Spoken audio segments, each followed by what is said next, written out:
भगवान श्री राम के घर में हो गई है चोरी। मामला उत्तर प्रदेश के अयोध्या के राम मंदिर का है। हर वर्ष देखा जाए तो श्रद्धालु बड़ी संख्या में श्री राम मंदिर पहुंचते हैं और अपने भगवान राम का दर्शन करते हैं। सालों की तपस्या के बाद आज ये मौका हमें मिला है, लेकिन अब यहां पर देखा जाए तो इसका दूसरा पहलू आ रहा है। इस श्रद्धा पर चोट पहुंचाई जा रही है। हमारी आस्था का एक केंद्र होता है कि हम अपने भगवान को कुछ अर्पित करते हैं। इसमें दान के रूप में कभी कुछ यहाँ पर चढ़ावा होता है। स्वर्ण चांदी के आभूषण से लेकर के कैश और अन्य तरीके की वस्तुएं होती हैं। लेकिन एक सनसनीखेज खुलासा अचानक से होता है कि राम मंदिर में लगातार चोरी हो रही है। चोरी वो भी कैश से लेकर के स्वर्ण और चांदी के आभूषणों तक की हो रही है। यह मामला जैसे सुर्खियों में आता है, उत्तर प्रदेश के मुख्यमंत्री योगी आदित्यनाथ के द्वारा एसआईटी टीम का गठन किया जाता है। जांच शुरू होती है और कई गंभीर चीजें निकल कर आती हैं कि कैमरों को बंद करके यहां पर कई तरीके की गतिविधियां की गई, जो कि अब संदिग्ध घेरे में। कई लोगों पे आरोप लगातार लग रहे हैं और मामले की जांच चल रही है। लेकिन देखा जाए, आरोपी जो कोई भी होगा, ये अपने आप में एक बहुत बड़ी भारत के लिए यहां पर विडंबना है कि पहले विदेशी आते थे, भारत में आकर के चोरी करते थे, मंदिरों को तोड़ते थे, लूटपाट करते थे। अब यहां पर देखा जाए तो भगवान के घर में भारतीय ही चोरी कर रहे हैं। ये अपने आप में देखा जाए तो श्रद्धा और आस्था के साथ भी खिलवाड़ है। चलिए आपको बताते हैं आखिर हो क्या रहा है। अब तक एसआईटी की जो जांच यहां पर गठित की गई है वो क्या कर रही है, क्या मामला सामने आया है और इसको लेकर के अब तक के क्या कुछ अपडेट आई है। सबसे पहले अगर हम देखें, जो राम मंदिर को लेकर के यहां पर स्थिति है वो कुछ ऐसी है।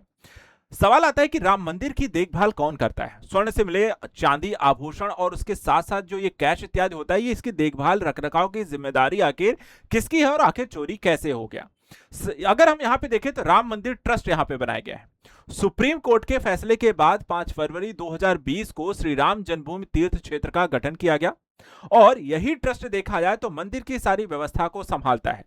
इसमें अगर हम देखें तो मंदिर के निर्माण कार्य से लेकर के दान व्यवस्था, पूजा व्यवस्था और आभूषण और संपत्ति का प्रबंधन यहां पर ये सारा काम करते हैं। दूसरा यहां पर सवाल आता है कि दान में आखिर मंदिर में मिलता क्या क्या और कैसे दान किया जाता है। तो अगर हम देखें तो यहां पर भक्त के द्वारा नगद दान पत्र में यहां पर जो भी कैश है वो डाला जाता है। यूपीआई के माध्यम से आप क्यूआर स्कैन कर सकते हैं या फिर bank transfer, SBI, PNB, BOB को खाते में यहां पे पैसे ट्रांसफर हो सकते हैं या चेक या डिमांड ड्राफ्ट के माध्यम से भी यहां पर आप पैसे ट्रांसफर कर सकते हैं, दान दे सकते हैं। अब यहां पे इतना सारा जो भी आपको पैसा पहुंचा है, जिस भी तरीके से पहुंचा है, वहां पर अब इसको लेकर के सवाल उठे हैं कि यहां पर जो पैसा आता है तो उसकी दान जो कितना आया है, कहां गया है, इसकी गिनती होती है और गिनती करने में ही सवाल उठे हैं। सवाल यहां पे देखा जाए कि जो पूरी प्रक्रिया होती है दान की, यहां पर तो दान पत्र यहां पर सबसे पहले आपको खोले जाते हैं। उसके बाद बैंक कर्मचारी और ट्रस्ट के प्रतिनिधि की मौजूदगी में जो होता है इसकी गिनती की जाती है। इसके बाद सीसीटीवी निगरानी में ये पूरी प्रक्रिया को संचालित किया जाता है। नगद और आभूषणों का अलग एक रिकॉर्ड रखा जाता है। लेकिन इसी व्यवस्था को लेकर के सवाल उठा है। कहा गया कि सीसीटीवी के सामने यहां पर आपको जांच पड़ताल करनी चाहिए, लेकिन मामला यह सामने आया है कि सीसीटीवी बंद करके यहां पर आपको इसकी गिनती की जाती थी।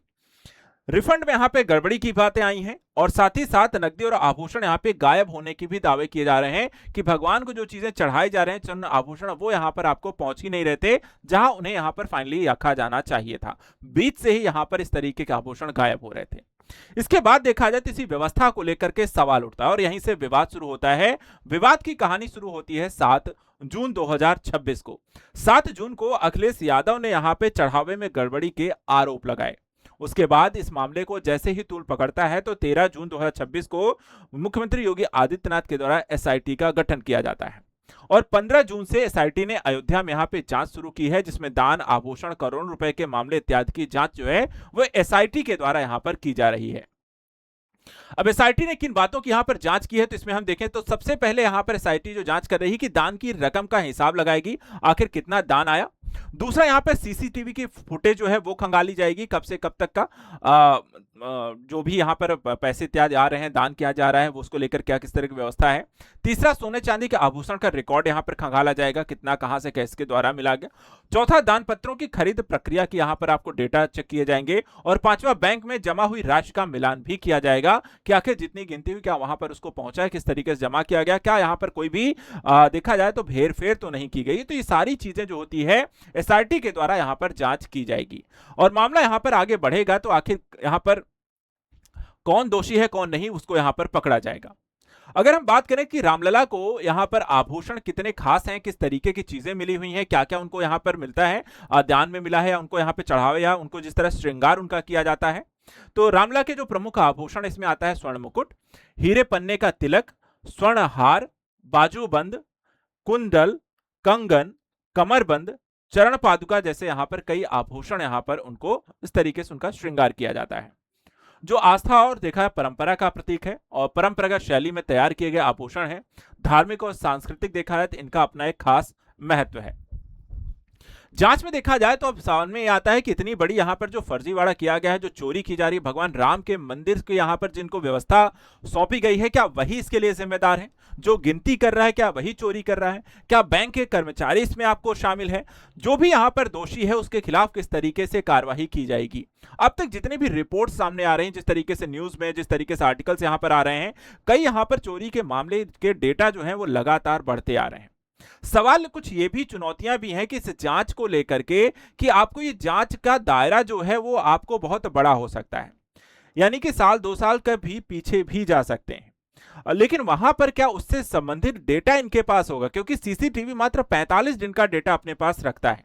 सवाल यह भी है कि पुरानी सीसीटीवी फुटेज यहां पर उपलब्ध नहीं होगी तो कई महत्वपूर्ण जो रिकॉर्ड होंगे वो ऑटोमेटिक यहां पर नष्ट हो जाएंगे और उसकी यहां पर फिर हम कैसे यहां पे आरोप तय किए जाएंगे? पुराने रिकॉर्ड का सत्यापन कैसे किया जाएगा? पुराने दस्तावेज की प्रामाणिकता जांचना भी आपको कठिन है। तीसरा, यहां पे दान और बैंक रिकॉर्ड का मिलान कैसे किया जाएगा, उसको लेकर के क्या यहां पर डेटा कैसा है, कितना यहां पे उपलब्ध है, क्या उसमें भी हेराफेरी तो नहीं की गई है? इसके अलावा आभूषणों की सूची और वास्तविक स्थिति की जांच यहां पर कैसे की, यहां पे असली नकली कौन से हैं, सही कौन सा है, क्या यहां पर आया था उसकी डेटा सूची है, क्या सभी तरीके के दान की यहां पे सूची तैयार की गई थी, क्या सभी की रसीद उपलब्ध कराई गई थी? इस तरीके की कई सारी गड़बड़ियां इसमें हो सकती हैं, जिसका हो सकता है पूरी जांच में यहां पर खुलासा भी ना हो। तो ये बड़ी प्रक्रिया होगी, किस पर आरोप तय होंगे, भाई एफआईआर नहीं दर्ज की गई है, उसके बाद यहां पर किस तरीके से कार्रवाई आगे बढ़ेगी और किस तरीके से यहां पर ये सामने सच जो होगा वो सामने आएगा। अभी की क्या स्थिति है? अभी की रिपोर्ट्स के हिसाब से अगर हम देखें जो स्थिति कुछ इस तरीके से है कि कई कर्मचारियों संबंधित लोगों से पूछताछ चल रही है, कई लोगों को यहां पर पकड़ने की बातें हो रही हैं, एफआईआर दर्ज करने की बातें हो रही हैं। कुछ ट्रस्ट के अधिकारियों पर जांच पूरी होने तक अयोध्या न छोड़ने का आदेश जारी किया गया कि कोई अयोध्या छोड़ करके बाहर कहीं नहीं जाएगा, सभी लोग यहां पर अयोध्या में ही रहेंगे जब तक जांच पूरी नहीं हो जाती है। और एसआईटी अपनी रिपोर्ट यहां पर फिलहाल यहां पर तैयार कर रही है जांच पड़ताल के बाद। अभी इसमें कितना समय लगेगा? 15 दिन यहां पर मुख्यमंत्री योगी आदित्यनाथ के द्वारा कहा गया कि 15 दिन में ये पूरी यहां पे जांच प्रक्रिया हम करके निकालेंगे, दोषी कौन है उसे बख्शा नहीं जाएगा। क्योंकि 5 साल जिसका हमने इंतजार किया है भगवान श्री राम का, उनके साथ इस तरीके के, उनके घर में इस तरीके से चोरी की यहां पर घटना को हम यहां पे बर्दाश्त नहीं करें, क्योंकि आस्था श्रद्धालुओं की यहां पर जो भावना उसके कह सकते हैं उसकी भी एक चोरी है ये। जिस तरीके से वो इस घर में आते हैं, जितनी पवित्र यहां पर आस्था के साथ आते हैं, जितने यहां पर आपको निर्मल मन के साथ आते हैं, उस घर में उस भगवान के प्रति यहां पर इतनी यहां पर कुत्सित यहां पर भावना के साथ लोगों का यहाँ पे रहना, ये बहुत ही अशोभनीय और बहुत ही यहाँ पे कह सकते हैं कि घृणित यहाँ पर घटना है। फिर यहाँ पे देखते हैं कि आखिर कार्यवाही क्या होती है, किस तरीके से इसको लेकर के आगे बढ़ेगा, लेकिन एक बहुत ही चर्चा का विषय है और इसको लेकर के तेजी से यहाँ पर जांच की जानी चाहिए निष्पक्ष तरीके से, और जो भी यहाँ पर दोषी हैं उस पर कार्रवाई भी की जानी चाहिए। क्या आप भी यहाँ पर राम मंदिर में हुई चोरी की घटना से यहाँ पर आहत हैं और इस पर यहाँ पे कार्रवाई की मांग कर रहे हैं, और अब तक यहाँ पे जो अपडेट चल रही है क्या उससे संतुष्ट हैं? इसके बारे में हमें कमेंट करके जरूर बताएं। फिलहाल आज के लिए इतना ही। Thank you so much and good luck.